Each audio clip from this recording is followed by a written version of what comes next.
Hi,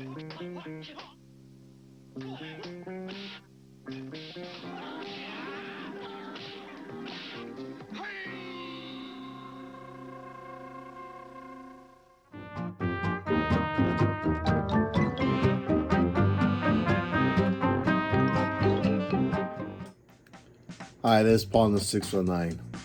Welcome to my channel. Today, in this video, I wanted to pose the question, is MCU fatigue setting in?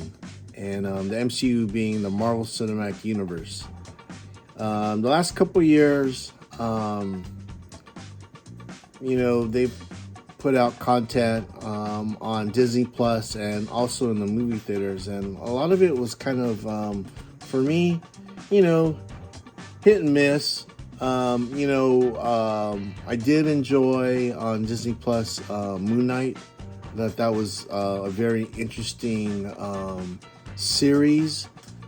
What I liked about that series is it wasn't like all the other ones that had been coming out.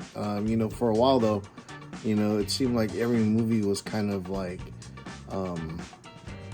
the blueprint was kind of the same.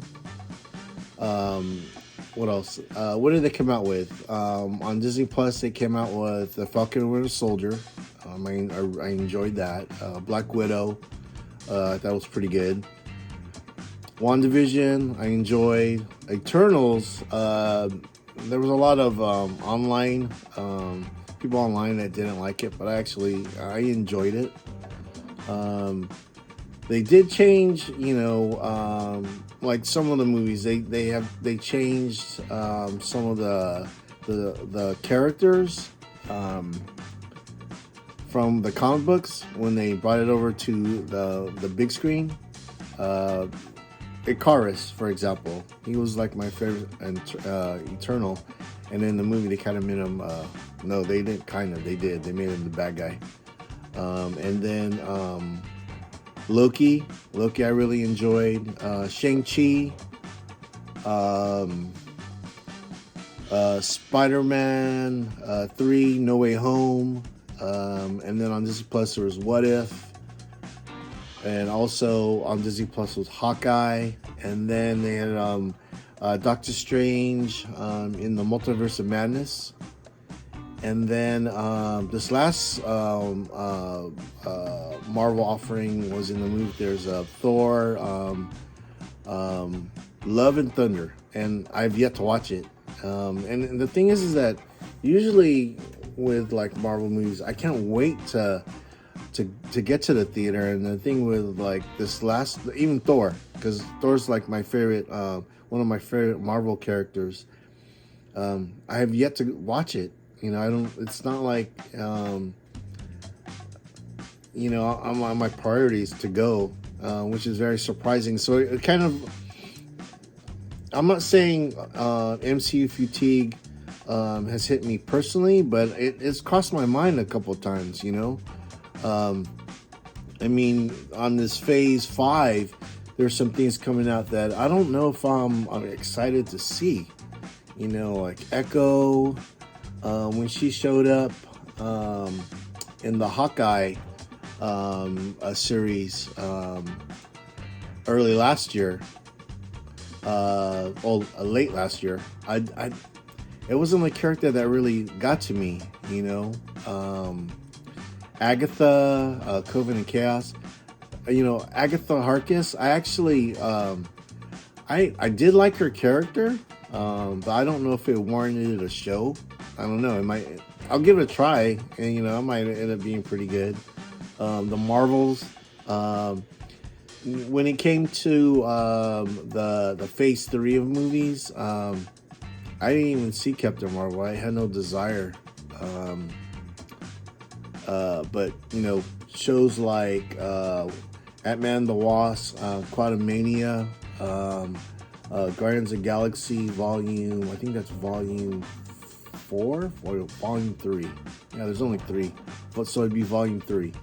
Secret Invasion, Loki Season 2, Ironheart. Ironheart is actually what I'm looking forward to, because Riri Williams, I think she's a promising character, and I'm just curious how they're gonna translate her into the MCU. So we'll end up seeing that. It is going to be a Disney Plus show, so we'll see. Blade, I'm looking forward to Blade. That's gonna be sick. Daredevil, I'm really happy that they're gonna come out with Daredevil on Disney Plus, because I really enjoyed the Netflix series. And then Captain America, New World Order. Yeah, I'm looking forward to the Falcon becoming Captain America, because in Bucky and the Winter Soldier, the Falcon and the Winter Soldier, I thought that Falcon did a great job being taking on the mantle of Captain America. So yeah, I'm looking forward to that. But am I like super excited? Not really. I mean, when they come out, I will watch them, and well, as time goes on and they hype it up, maybe I might get excited. But for right now, I'm kind of like, I don't know. We'll see. How this past weekend was San Diego Comic-Con, and that's where they announced what was coming up in Phase 5. One feature that I didn't mention was after Captain America: New World Order, they were going to have the Thunderbolts, another super hero team, and from what they announced at San Diego Comic-Con, they did talk about Black Panther and Wakanda Forever. And then in that, if you haven't seen the trailer, you need to go see it. But I am going to say some spoilers. They did show that in it that Black Panther was dead, and someone was going to take over the mantle. And in the trailer, they kind of hinted that it was going to be Shuri. And then they also showed Riri Williams, who's going to be Ironheart. He's going to take over for Iron Man, Tony Stark. And then they also showed the antagonist, which was going to be Submariner. And then in the trailer, they kind of changed the Submariner character from the comic books. They made him kind of like an Aztec warrior with Hispanic roots. So yeah, that's gonna be interesting. So what am I getting at by telling you all about these? The timeline that is currently happening and what's coming is I don't know. We've watched the MCU since 2008, when it started with the first Iron Man movie with Robert Downey Jr. And now it's 2022, and we've had more than 20 Marvel movies, plus 6 or 7 features on Disney Plus. I don't know. Is it too much? I'm posing that question.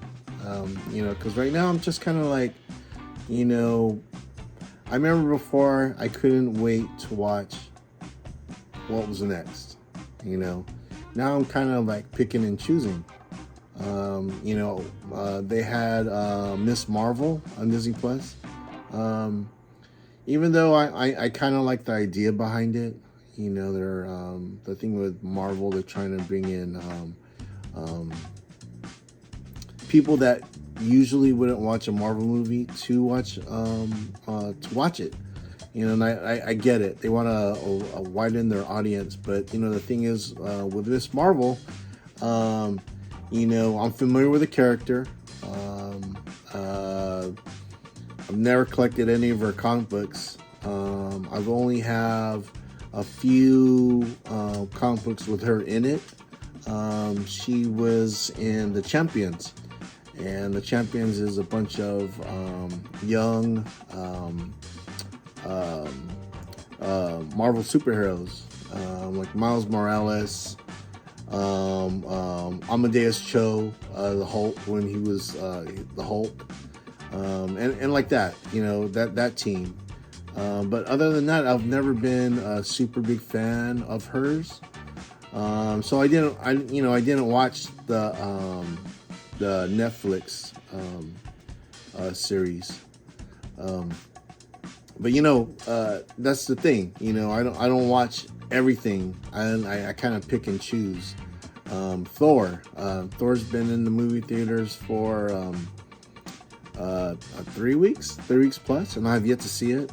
It's not that I'm not going to see it. It's just that I remember when these movies came out in the theaters. If I didn't see it on the opening night, I'd see it the next day. But it's definitely as far as when it comes to these movies and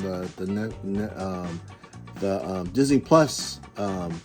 I'm just not excited like I used to be. Is it MCU fatigue? Maybe. That's how I feel today. I'm not sure how I'll feel tomorrow. But as far as comic books, I buy comic books weekly.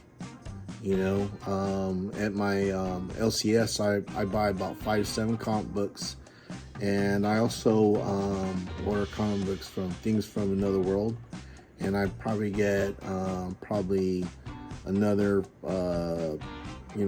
five comic books there. So the thing is that I've been a comic book fan since I was a kid, and I read comic books almost every day, if not every day, every other day, and I buy comic books weekly. So it's not that the actual medium I care about. I care about the characters in the comic books that I read. But as far as like the MCU, I'm just not excited like I used to be. It might change tomorrow. I'm just saying how I feel right now. But yeah, so that's the thing. I like this last weekend. I went to a comic book store because I was up in San Marcos. We met. My wife and I met my sister-in-law up there, and while we were up there, I checked out their in San Marcos the LCS up there, Newer Comics, and I'll show a little about that. Some pictures of that visit at the end of this video, but so I know in this video I'm kind of rambling, but it's things that it's on my mind and I'm trying to get it out. But we'll see what happens, with the things that are coming out. Hopefully, they can change my mind, get me back all hyped again. It only takes that one movie, and then we'll go from there. But probably this weekend, Thor: Love and Thunder. Yeah, we'll go see it, and then maybe I'll have another video saying, the MCU's back. You never know. So thank you for watching this video. I appreciate you spending time on my channel, and thank you. Peace, guys.